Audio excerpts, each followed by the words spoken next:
पद्धतीची मतमोजणी सुरू झालेली आहे। नागरिकांची उत्कंठा या ठिकाणी वाढलेली आहे। माझ्याबरोबर रिपब्लिकन पार्टी ऑफ इंडियाचे माजी तालुका अध्यक्ष पोपट राक्षेत हे मडवरून या ठिकाणी आले आहेत। कोणत्या उमेदवारासाठी आले आहेत, काय प्रचाराच्या पद्धती होत्या, कशा पद्धतीने त्यांनी कामकाज केलं आहे या मात्र आपण जाणून घेणार आहोत। कारण आता मतदाराचं नशीब हे मतपेटीत बंद झालं होतं, आता ते मात्र पुढे उघडणार आहे आणि सगळी उत्कंठा पाहण्यासाठी सर्वच नागरिक या ठिकाणी जमलेत। आपण त्यांच्याशी बोलणार आहोत। प्रथमतः तुमचं आय न्यूज चॅनलचं धन्यवाद, स्वागत करतो। तुम्ही अतिशय जिद्दीने आणि चिकाटीने या ठिकाणी आलात, तुमचं धन्यवाद। वास्तविक या ठिकाणी जिल्हा परिषद आणि पंचायत समितीची निवडणुकीदरम्यान BJP RPI युती असल्यामुळं दिंगोरे उदयपूर गणातून बापूनाथ कुंकर हे जिल्हा परिषदचे उमेदवार आहेत। त्याचप्रमाणे सविता देवराम घोडे या पंचायत समितीमध्ये आहेत। त्यानंतर उदयपूर गणामध्ये गोळेगावच्या जयश्री संतोष तामाणे हे तिन्ही उमेदवार असल्यामुळं या ठिकाणी आम्हाला विजयाची पूर्णपणे खात्री आहे।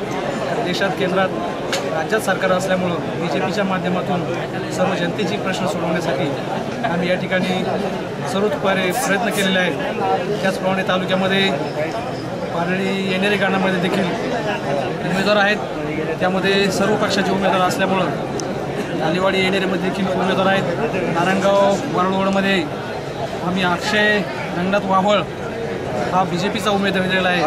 हे सर्व तालुक्यामध्ये जे 7 जिल्हा परिषद गट आहेत आणि 14 पंचायत समितीचे गट आहेत, या सर्व गणामध्ये आमची पूर्ण ताकद BJP RPIची लागलेली आहे। त्यामुळे विजयाची खात्री आम्हाला पूर्ण असल्यामुळं जनतेचे प्रश्न सोडवण्यासाठी आम्ही तळागाळामध्ये जाऊन ते जनतेचे सर्व प्रश्न सोडवण्याचं काम आम्ही या ठिकाणी करणार आहोत। प्रथमतः तुम्हाला धन्यवाद देतो की तुम्ही अतिशय चांगल्या प्रकारे प्रथमतः माझ्याकडे आलात, तेव्हा तुमचा आभार।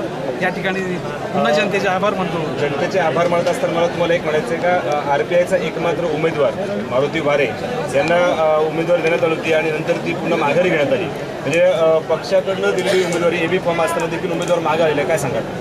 त्याचं असं आहे की जागा ही ओपनची आहे आणि उमेदवार मारुती वारे हा SC समाजाचा असल्यामुळं काही झालं तरी पुन्हा त्या ठिकाणी पक्ष जरी RPIचा उमेदवार असला तर त्या ठिकाणी जातीवाद होतो, ही पहिल्यापासूनची आम्हाला खात्री असल्यामुळं जनतेमध्ये जात असताना त्या समाजाचा उमेदवार पाहावा। आम्ही पंचायत समितीला SCची जागा नसताना देखील त्या ठिकाणी उमेदवार ओपनचे दिले होते, परंतु त्या ठिकाणी जे पूर्ण पहिल्यापासूनची जी प्रथा आहे, आता आमच्या दिंगोरे उदयपूर गणामध्ये STची राखीव जागा नसताना आम्ही ओपनमध्ये STचा माणूस उभा केला आहे, कारण त्या ठिकाणी 18,000 लोकसंख्या ही ST समाजाची असल्यामुळे त्या ठिकाणी उमेदवार जास्तीच्या मताधिकारी निवडून येईल।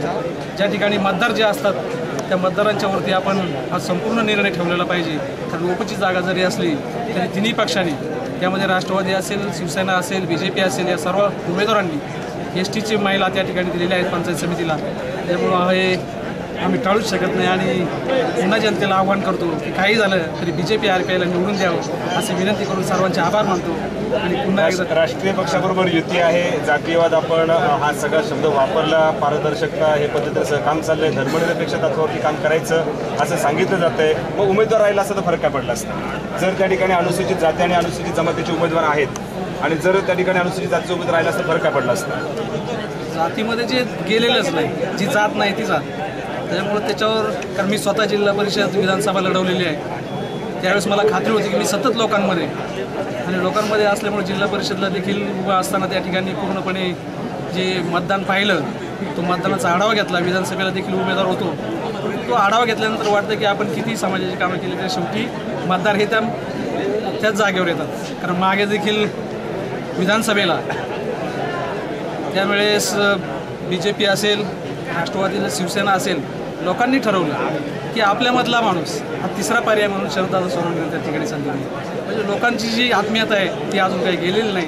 पुन्हा एकदा तुम्हाला सांगतो की अजून गेलेलंच नाही, जे टिकून आहे। त्यामुळे पुन्हा एकदा तुमचं मी धन्यवाद करतो आणि थांबतो। जनतेची उत्कंठा आता शिगेला पोचलेली आहे। मतदारांनी मतदान केलेलं आहे, मतदान करून आता या ठिकाणी निकाल ऐकण्याची उत्सुकता आहे। आता अनेक या ठिकाणी कार्यकर्ते आहेत, काही उमेदवारांचे प्रतिनिधी म्हणून या ठिकाणी आहेत। जाणून घेऊयात आपण त्यांच्याकडनं। जिल्हा परिषदेचं मतदान झालेलं आहे आणि आपण काय आपल्याला वाटतं याच्यामध्ये कसा राहील हा निकाल, कशा प्रतिक्रिया? ज्यावेळेस आरक्षण जाहीर झालं, सावरगाव धालेवाडी हा गट कोकण गटासाठी सर्वसाधारण म्हणून या ठिकाणी आला आणि चुरस वाढली। आम्ही निलेश भाऊ चव्हाण यांचा प्रचार अत्यंत ताकदीने केला। आमदार साहेबांच्या नेतृत्वाखाली लढत दिली। कोणत्याही संघटनेचा किंवा पक्षाचा आम्हाला पाठिंबा नसताना देखील आम्ही स्पर्धेत राहिलो. संतोषदादा चव्हाण असतील, अमित भाऊ जाधव असतील, यांनी प्रचारात आघाडी घेऊन या ठिकाणी मोठ्या प्रमाणात निलेश भाऊंना सपोर्ट केला. आम्हाला विजयाची खात्री आहे. जो तो त्याच्या पद्धतीने विजयाची खात्री या ठिकाणी जाहीर करतोय की आमचा विजय निश्चित होणार, पण काही वेळातच या ठिकाणी चित्र स्पष्ट होईल. अनेक अजूनही काही संतोष चव्हाण माझ्याबरोबर आहेत, त्यांच्याकडे जाणून घेऊयात. काय वाटतं तुम्हाला, काय प्रतिक्रिया तुमची? प्रतिक्रिया द्यायची झाली तर संदीप पारखे म्हणाले तसे कोणतीही पार्श्वभूमी नसताना फक्त एक सच्चा कार्यकर्ता, जनतेचा सेवक आणि आमदारांबरोबर 10 वर्ष निस्वार्थपणे काम केलेला कार्यकर्ता ह्या भावनेतून निलेश भाऊंनी काम केलं. इतर उमेदवार बघता जनता आमच्या उमेदवाराला नक्की निवडून देईल असा विश्वास वाटतो. नक्कीच जनता त्यांना निवडून देईल असं त्यांना वाटते. जिल्हा परिषद गटामधनं या ठिकाणी काही नागरिक आले आहेत. मतदाराची उत्कंठा या ठिकाणी वाढलेली आहेत. माझ्याबरोबर तुषार आहे. तुषार या ठिकाणी आलं आहे. पाहूयात जवळपास उतरून इथपर्यंत आलं आहे. काय म्हणणं आहे त्याचं, कोणता उमेदवार पुढे जिंकू शकतो, काय आहे, कुठे काम केलं आहे कसं?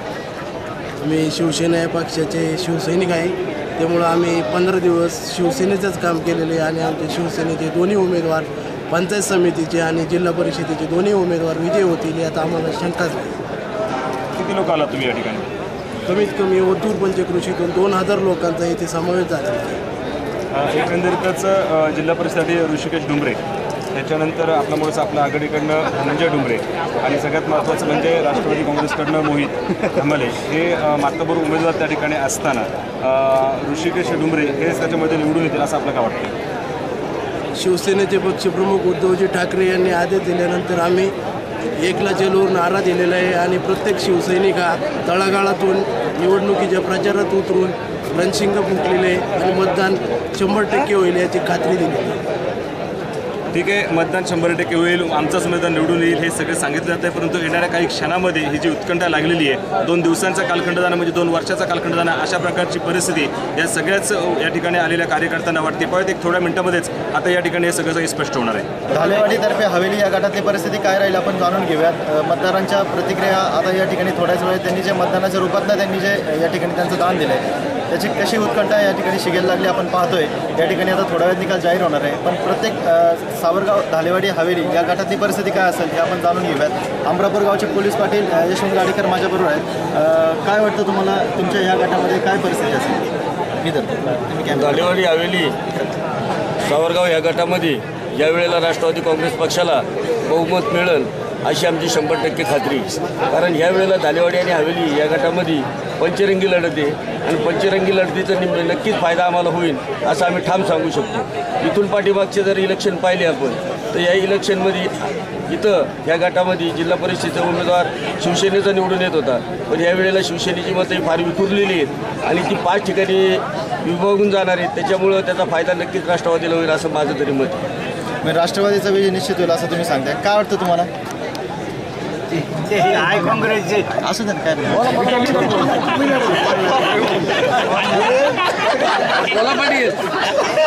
आणि आत्मविश्वासाने सांगतो धालेवाडी सावरगाव गट हा राष्ट्रवादी पक्षाच्या बाजूने नक्कीच कौल देईल हे आम्ही 100% सांगू इच्छितो.